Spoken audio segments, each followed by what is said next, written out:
dalam Yohanes pasal 8 ayat 36.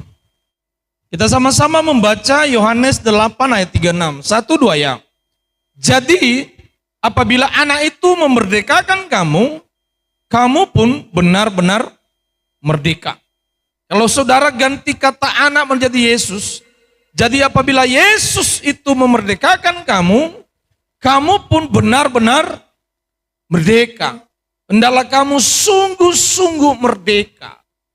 Maka yang memerdekakan kita, yang membebaskan kita adalah Yesus. Itulah pahlawan sejati saudara, yang mengangkat kita dari lumpur dosa, yang membebaskan kita dari kemiskinan, kemelaratan, yang memerdekakan kita dari keterikatan, dari belenggu kuasa kegelapan, dan lain sebagainya. Maka kamu pun benar-benar merdeka. Banyak orang saudara yang dikasih oleh Tuhan yang belum merdeka dalam kehidupannya, ekonominya belum merdeka, keluarganya belum merdeka, karakternya belum merdeka, dan lain sebagainya. Padahal firman Allah berkata, jadi apabila anak itu memerdekakan kamu, kamu pun benar-benar merdeka. Pertanyaannya saudara yang dikasih oleh Tuhan, apakah kita sudah dimerdekakan atau masih terikat? Ya, saya percaya saudara, kalau hidup kita dimerdekakan oleh Tuhan, karakter kita dimerdekakan oleh Tuhan, maka seluruh elemen kehidupan yang lain akan mengikut dimerdekakan. Amin. Tetapi dimulai dari pribadi kita. Sebab kalau pribadi kita belum dimerdekakan, bagaimana ekonomi kita dimerdekakan? Sementara hidup kita masih terikat, saudara. Jangan berharap ekonomi kita akan dimerdekakan, akan mengalami pertumbuhan yang baik, kalau hidup kita masih terikat dengan sesuatu. Maka saudara pastikan kita tidak terikat dengan apapun. Amin. Ya, jangan terikat dengan apapun saudara. Orang yang tidak jujur saudara dalam hidupnya.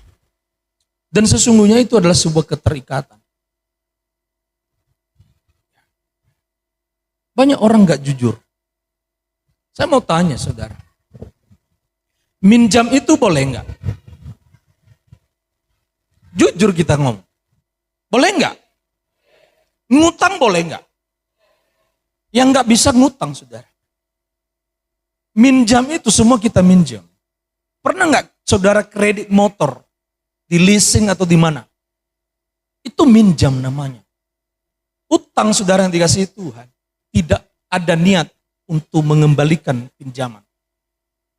Tidak ada niat untuk mengembalikan yang sudah dia terima. Itu utang. Saya meneliti saudara yang dikasih oleh Tuhan. Ada yang faktor kesengajaan, ada faktor tidak sengaja. Faktor tidak sengaja sesungguhnya sedang berada dalam keterikatan. Jadi saudara, kebiasaan buruk itu sudah menjadi ikatan bagi dia. Saya mau sampaikan kepada jemaat, saya tidak mau ada jemaat Salom 3 yang memiliki utang. Minjam boleh saudara yang dikasih oleh Tuhan, tapi jangan sampai utang. Artinya gini, engkau berutang maka tidak ada niat untuk mengembalikan. Tidak ada inisiatif untuk mengembalikan. Karena itu sebuah ikatan Bapak Ibu yang dikasihi Tuhan. Engkau harus merdeka dari utang, katakan amin. Ya.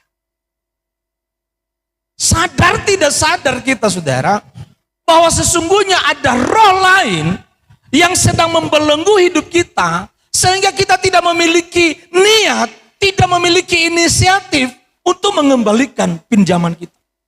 Membayar pinjaman kita. Atau mungkin kita berutang dalam tempo 2-3 bulan dan lain sebagainya. Tapi tidak ada niat lagi untuk mengembalikannya dengan berbagai macam alasan. Alasannya kalau kita tagih saudara yang dikasih Tuhan apa? Si Polan belum kembalikan uang saya. Tunggu ya kapan dia kembalikan, nanti akan ku kembalikan kepadamu. Sampai kapan? Orang yang berinisiatif baik, saudara yang dikasih Tuhan, dia akan datang dan dia akan minta maaf.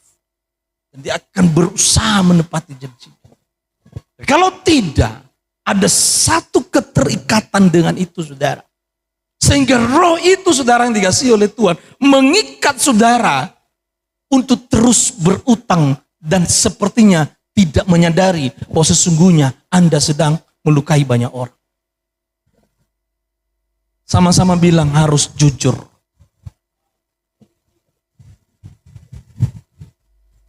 Saya mantan lapangan, penagih utang. Saya tahu seluk-beluk, saudara. Gak tanggung-tanggung Bapak Ibu. 10 tahun lebih saya penagih utang. Gedor pintu. Om, kata mama, kalau om itu datang, bilang mama gak ada. Terus mamamu di mana? Di kamar. Ya kan? Anaknya polos. Kata mama, kalau om itu datang, bilang mama gak ada. Padahal, lalu mamamu di mana? Lagi tidur di kamar. Yang ia saudara dikasih oleh Tuhan, lebih garang dia daripada penagih. Waktu minjem, bantulah. Aduh, kalau kamu gak bantu saya, bisa jadi besok gak akan cerah ini hari. Segala macam saudara yang di situ. Sudah kasih. Dia raja. Ada hal-hal yang harus dipangkas. Ada hal-hal yang harus dilepaskan dari kita. Supaya kita sungguh-sungguh merdeka dalam semua kehidupan kita. Amin. Semua kehidupan kita harus bisa merdeka. Saudara boleh minjam. Tapi jangan sampai berutang. Bedakan saudara ya. Berutang dengan minjam. Minjam gak ada niat lagi untuk mengembalikan. Banyak kali alasannya. Yang tunggu terjual dulu ikan saya. Kutanya, sejak kapan ini orang punya ikan? Kolamnya gak ada, ikan apa mau dijual? Berbulan-bulan kutunggu, gak ada juga terjual ikannya. Ya memang gak ada dia punya ikan.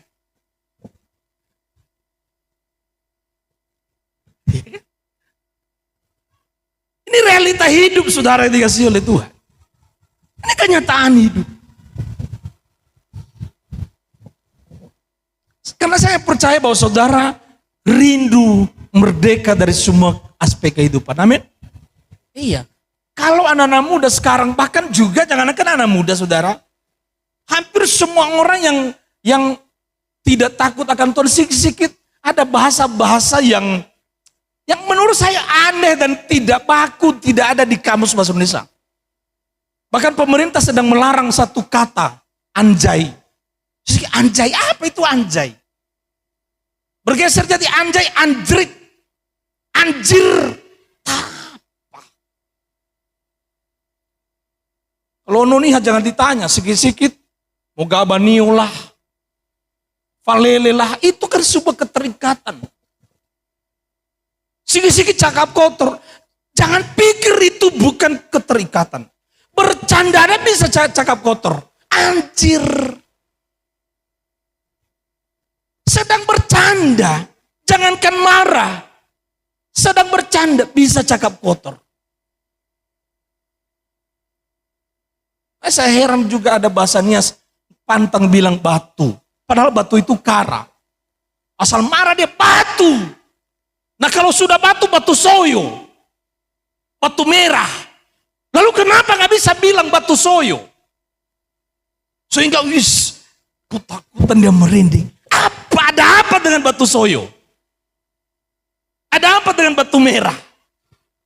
Banyak orang yang terikat dengan ini. Sadar tidak sadar saudara dikasih Tuhan. Kalau sempat bilang itu di rumah, anak-anak bilang batu soyo di rumah, awas nanti malam kena hajar sama orang tua. Kalau kita tanya ada apa dengan batu soyo? Gak ada jawaban saudara. Pokoknya gak boleh bilang itu. bahwa batu soyo ini adalah sebuah kalimat yang sangat keramat dan memiliki mistis dan lain sebagainya. Udah mulai ada yang merinding kali, jangan, kok bilang batu soyo, jangan. Karena dalam mindset kita orang Nias, bilang batu soyo nanti pasti ada sesuatu yang terjadi. Bisa sakit, bisa masalah besar. Karena kenapa? Akan membangkitkan semua arwah orang mati, membangkitkan dan lain sebagainya. Batu soyo tidak ada apa-apanya, amin. Kau harus merdeka dari situ. Mindset itu hilangkan dari pikiran saudara. Masa batu soyo punya kualitas? Nggak ada mistisnya itu Bapak Ibu. Punya asal marah saudara. Batu soyo. Batu. Ina.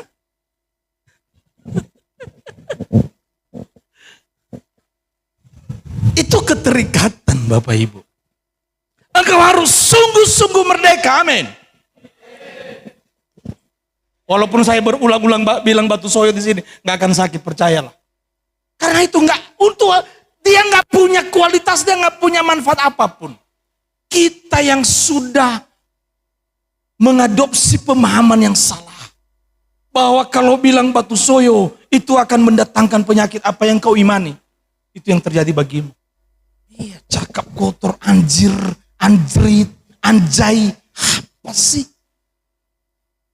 Ngomong kayak yang jelas ya kan? Iya kan? Asal bercanda lontong. Orang latah bener kan? Asal dikejutkan, nenek kau hamil. Kok nenek kau hamil? Sejak kapan lagi neneknya bisa hamil? Dan layu. Hal-hal yang sederhana yang mengikat kita, yang membuat kita tidak mengalami kemajuan. Orang yang masih terikat pertama, tidak pernah mengalami kemajuan dalam hidupnya. Sebab siapa yang menghormati aku, siapa yang menghormati Tuhan, maka akan dihormati. Tuhan akan menghormati dia. Tuhan yang akan mempromosikan dia. Sebab bagaimana engkau bisa menghormati Tuhan kalau engkau belum merdeka?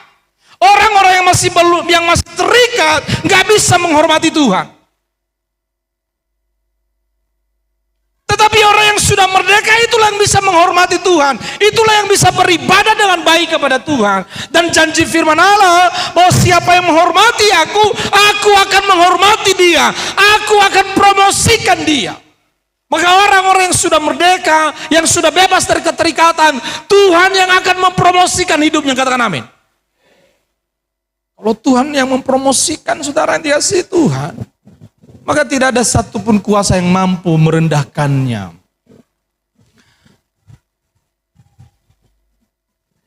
Saudara masih ingat bagaimana Tuhan mempromosikan Daud?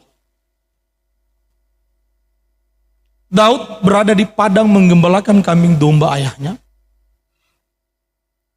3 abangnya yang pertama hampir diurapi oleh Nabi Samuel.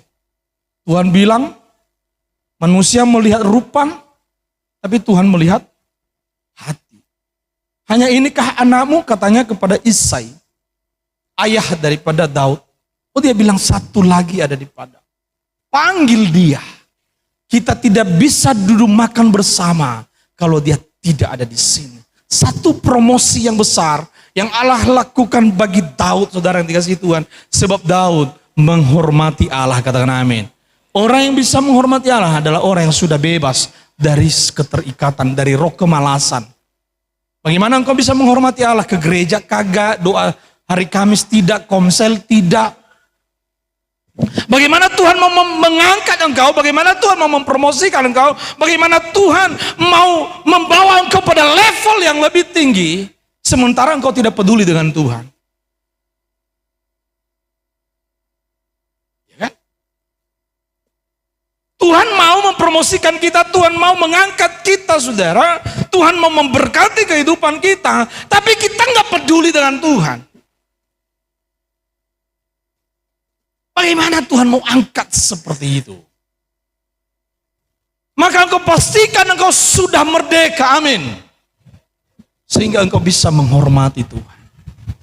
Jadi kalau kita sudah sungguh-sungguh merdeka, kita terima buah pengudusan, dan endingnya, akhirnya adalah hidup yang kekal.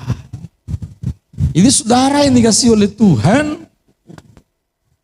dunia ini penuh dengan sandiwara. Dan dunia ini bukan tempat tinggal kita, amin.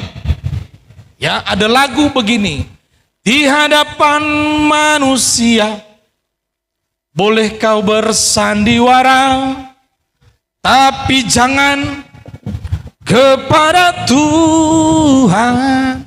Karena dunia ini tempat sandiwara, saudara. Manis-manis di depan, ngangguk depan, geleng di belakang, saudara. Funa-funada, memang Pak Gembala is the best. Gak ada lah gembala yang saya lihat baik seperti dia itu. Kalau dia nggak ada, gembala itu nggak ada, nggak doa untuk kami, entah bagaimana lah hidup kami. Depan kita baik-baik, saudara. Ya, haerogo, balik badan, saudara.